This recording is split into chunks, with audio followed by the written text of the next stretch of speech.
Hey everybody, welcome back to Daniel's Nitro RC channel.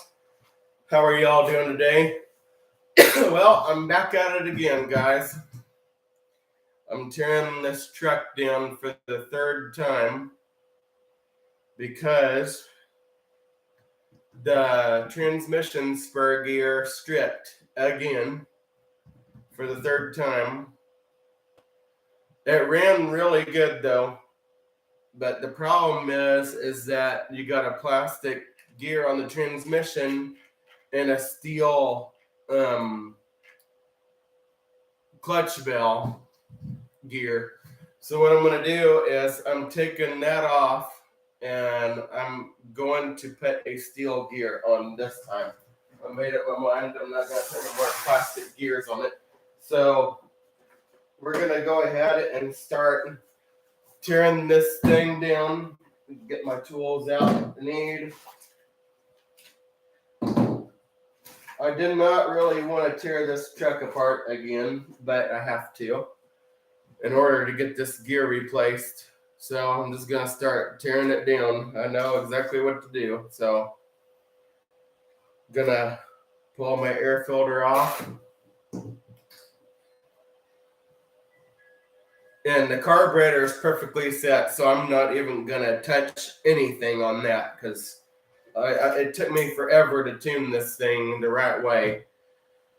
So I'm just going to start by snipping the zip ties that hold the muffler in place.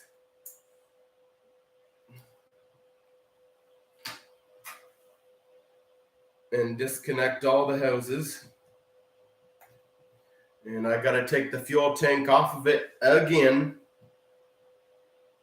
Let's see, I need to... Okay, now I'm going to take the engine out of it. It's probably this one right here. Let's see. Yeah, that's the one. All right, here we go, guys. Tearing it apart. Just not sure why I'm having so much trouble. But the truck runs good though, like I said.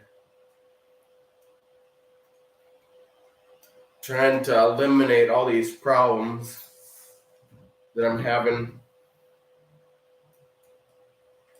Get this engine out of here.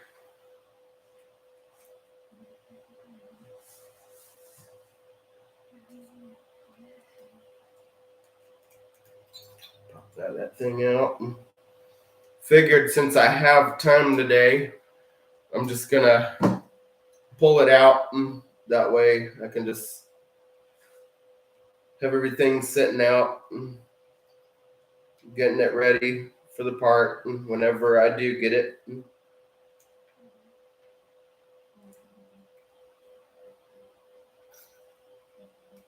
Probably get it.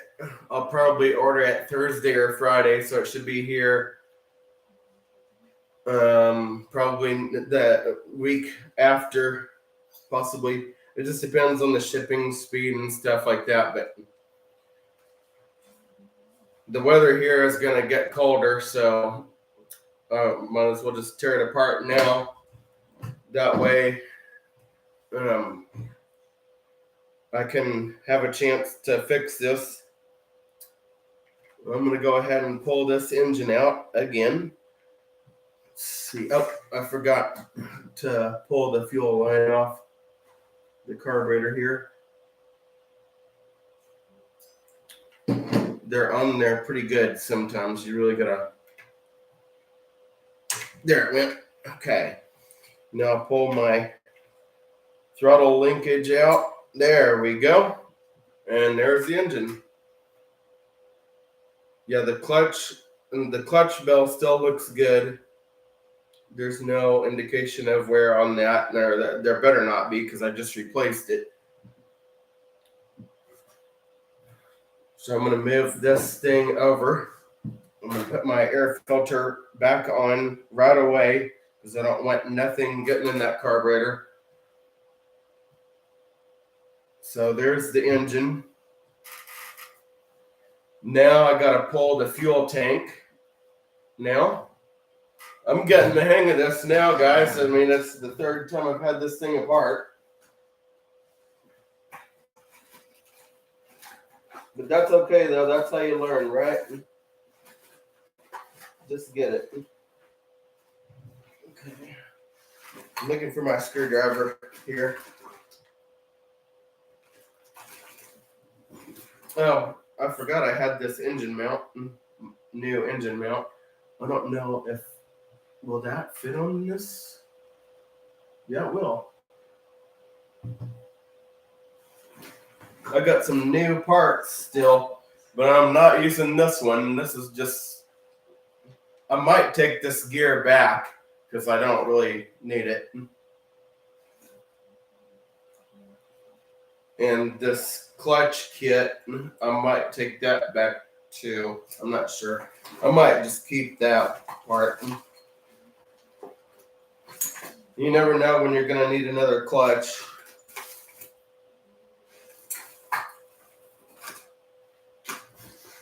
Okay, so we're going to pull the fuel tank off so I can get to this gear.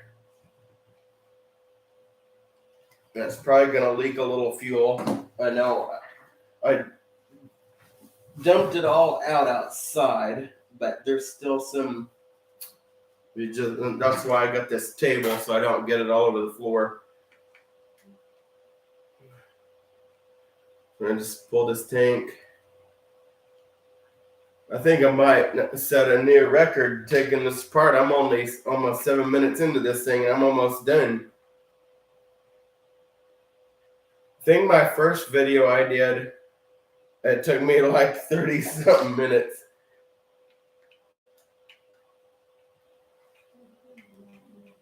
But that's okay, though.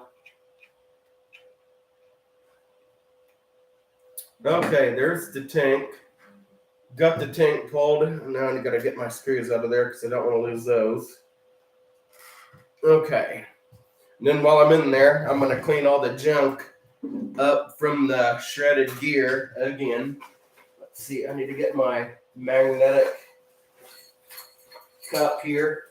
It's really good for screws and stuff. And then I got my servo box, or my new servo box in here that I'm just going to use to put all my screws and stuff in. That way I don't lose them from my previous projects. It's kind of nice to save stuff like that because you never know when you're going to need it again. So I'm just going to put all these screws in this box so I don't lose them. They're all in this box. Then the fuel tank screws I'm going to put in there. Oh, those aren't even steel. It must be aluminum or something. Pull the engine screws out, the engine mount screws. Those are steel, I know that. Those will stick to it. Only doing this so I don't lose anything. It's a good thing to get into. Okay, so there's that. Now I'm going to take my rag and clean this junk out of here because it's kind of bad. But the funny thing is, though, it didn't really shred the whole gear off. It just shredded that partially off, and I don't understand why it did that. But I'm gonna pull this thing off. Need my little wrench here. I got it in here somewhere. I'm just gonna pull it out of there. Let's see, where's that? There it is. There's my little T-wrench. I need to get another T-wrench, a bigger one. I used to have 3 of them, but I don't have any. All I got is this little tiny thing. Okay, so we're gonna pull this gear off of here, and then I'll show you guys what exactly it did.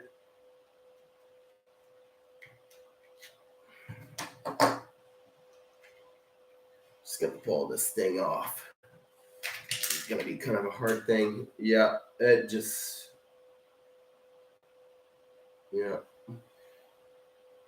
It's kind of funny though, because it shredded it like partially, not all the way. And that's what's kind of puzzling to me, why it did that. But hey, that's okay. I'm gonna get some new parts and make it all better again. About a $30 fix, guys. So if you have a tmaxx that has a steel clutch bell and a plastic spur gear, I would recommend just taking this thing off and just putting the steel one on. You're gonna save yourself a lot of headache. So I got it apart. I'll show it to you up close. See, it just shredded like the tip of the gears off. It's they're still there, but you can see how it just shredded all of them, every single one. So I'm gonna take care of that issue.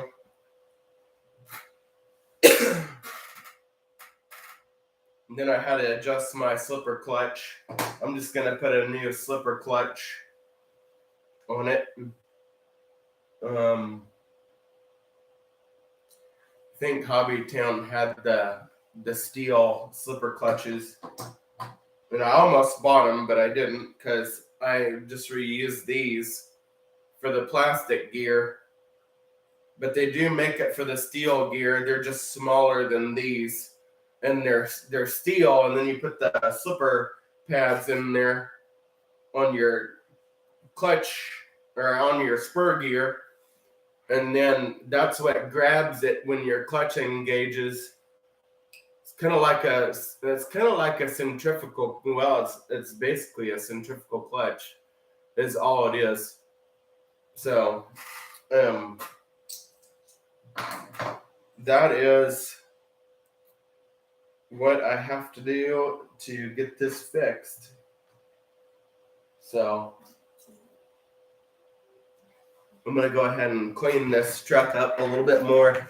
There's some stuff on the transmission housing. It's going to clean it all up. The truck ran real good, guys. I ran 2 tanks of fuel through it today. So it did fairly well. It was a lot of fun. I had a fun time out there. But I won't have no more problems when I do switch it to the other gear. Or at least I hope not, anyway. But we'll see. Cleaning all these parts and pieces up. I see I have 2 people on here. Who's all watching? Leave me a comment. Edgar, are you out there? Hey, Curtis. How you doing? Hey, it's good to see you again on here. Sometimes on a rough landing or a hard jolt to the chassis will shift the engine and throw the gear mesh off. Just need to make sure that the engine or trans don't loosen up on you. Okay, I'll have to check that out. But I did have my engine tight though, so and I know the transmission's solid too, so I might just have to adjust my engine mount maybe. I'll just have to see when I do get my new gear. I'm going to make sure that I have everything set the way it's supposed to be.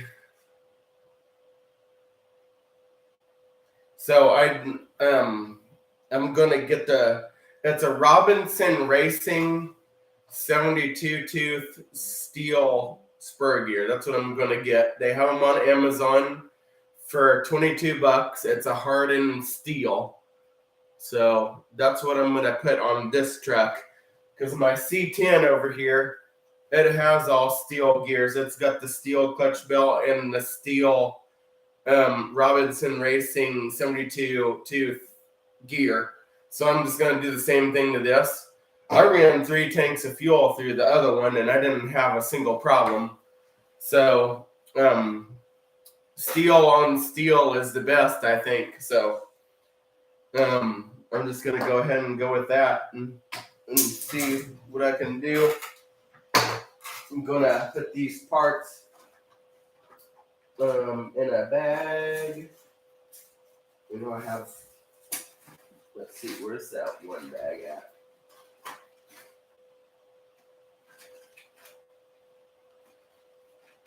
Hey, thanks for the thumbs up.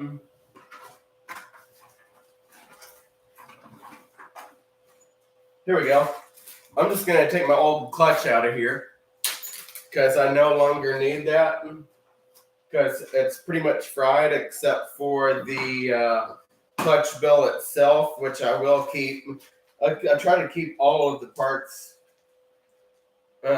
just in case if I ever need them again, because this is actually still a good part right here, the clutch bell. The clutch shoes and the bearings aren't the greatest anymore. Those are the ones that I originally pulled off of this one to fix it. So I did put a new clutch bell on my engine. You can see it shiny. So I'm just gonna put all that stuff in there so I can put all my transmission parts in here so I don't lose them. I don't know if I'm going to reuse these again with the steel one or not. I'm not sure. We'll find out. If I have to get new slipper clutch plates, I'll do that. They ain't very much. They're like only a few bucks at Hobby Town.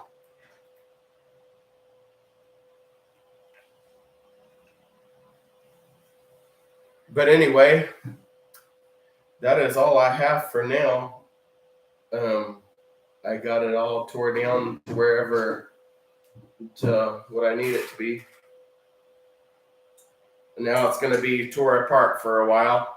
At least probably 2 to 2.5 weeks torn apart until I get my new part. But that's okay because I can't really run it anyway.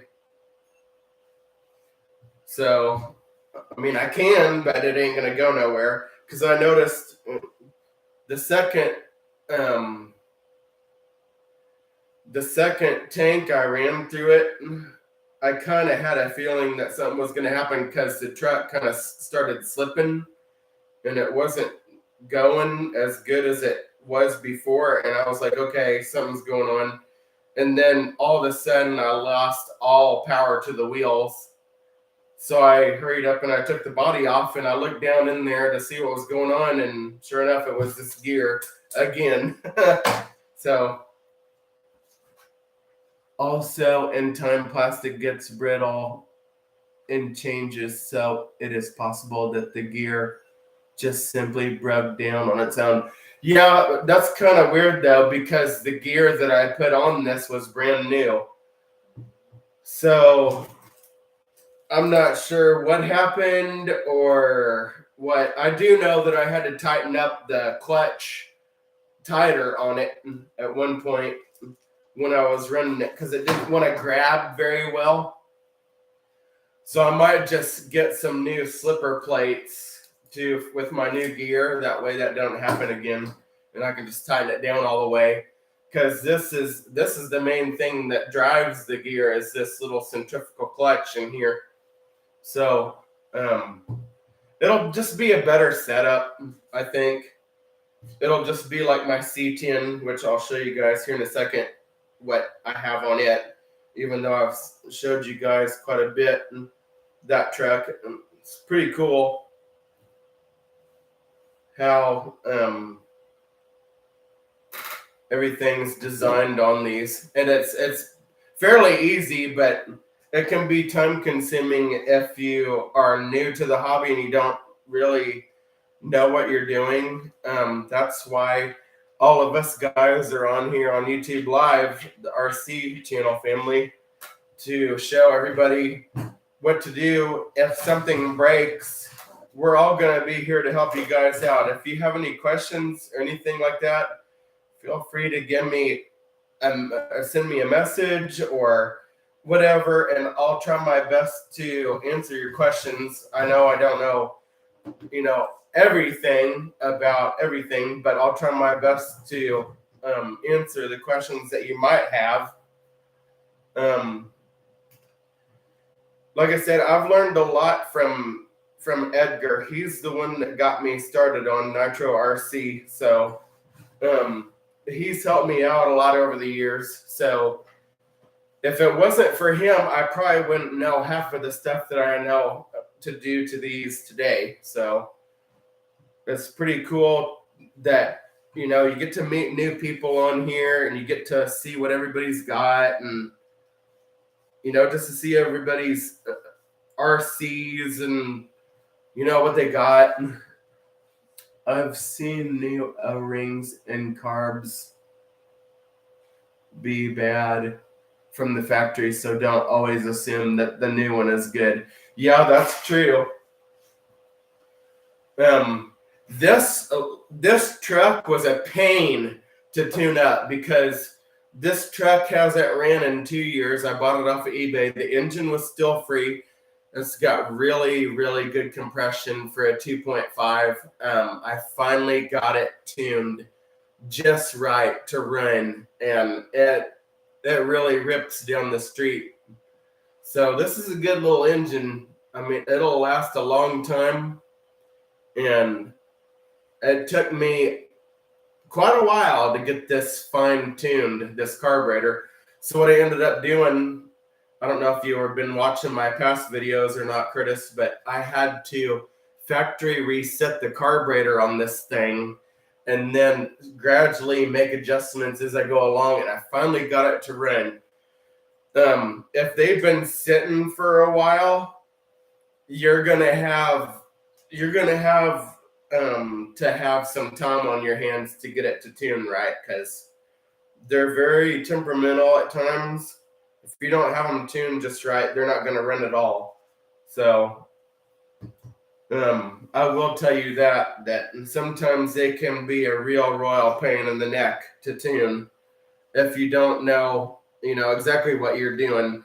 But the rule of thumb is, if you buy something used like this, like I did, just reset your carburetor to factory settings, and then just make minimal adjustments to your screws until you get it to run right. And then you can richen it out as you go along. That's what I did with this one. And yes, I do have this one running a little bit rich. You always want to have your engine run a little rich. You always want to see smoke coming out of this exhaust. If you don't, you're going to have a lot of problems. You're going to overheat this engine, and it's going to be no good. You're going to ruin this engine if you don't keep it running rich. So that's very important when you're running these. So, yeah. But anyway, if you guys have any questions or anything like that, please comment or leave me a message or whatever, and I'll do my best to help you out. Now, I thought I wasn't going to get this to run right, because I thought it was the carburetor at first, because it hasn't, like I said, it hasn't been running for 2 years. So once you get that new nitro fuel going through it after several tanks, then it's going to free everything up inside of it, and then it won't be gummed up. So, yeah. That's about all I have for today, guys. I appreciate all of you guys that are watching, that are subscribed to my channel. I really appreciate all my subscribers. The ones that aren't subscribed and you're watching, feel free to hit that subscribe button. It'll help me out. I want to try to get my subscribers up. So if you know anybody else that's in the Nitro RC, just say, hey, Daniel's Nitro RC channel has a channel on YouTube, and he wants some more subscribers. So yeah, that would help. Anything helps, guys. Thank you for the thumbs up. Appreciate it. And that's all I have for today. Thank you for watching.